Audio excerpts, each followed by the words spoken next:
अभिनेते सयाजी शिंदेंनी मस्सा चौकमध्ये सरपंच संतोष देशमुख यांच्या कुटुंबियांची भेट घेतली। यावेळेस त्यांनी संतोष देशमुख यांचे भाऊ धनंजय देशमुख यांच्याशी संवाद साधला। देशमुख कुटुंबाची काळजी होती म्हणून भेट घेतली असंही ते म्हणाले।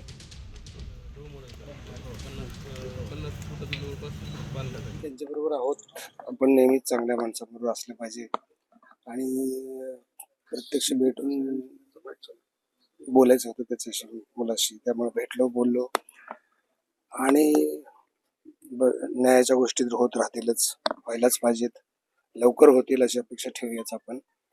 पण त्या पलीकडे आम्ही काही विचार करतोय की संतोष कसा म्हणजे त्याचं चांगुलपण कसं टिकवायचं आणि काय संदर्भात करायचं त्याचं आत्ताच काय बोलत नाही, पण संतोष राहील आमच्याबरोबर।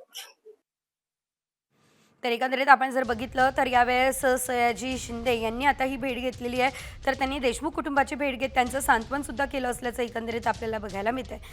खरं तर देशमुख कुटुंबाची काळजी होती आणि त्यामुळे भेट घेतली असल्याचं त्यांनी यावेळेस बोलत असताना सांगितलं। त्यांची महत्त्वाची प्रतिक्रिया सुद्धा आपण बघितली आहे। ही सांत्वनपर भेट होती असंही त्यांनी सांगितलंय।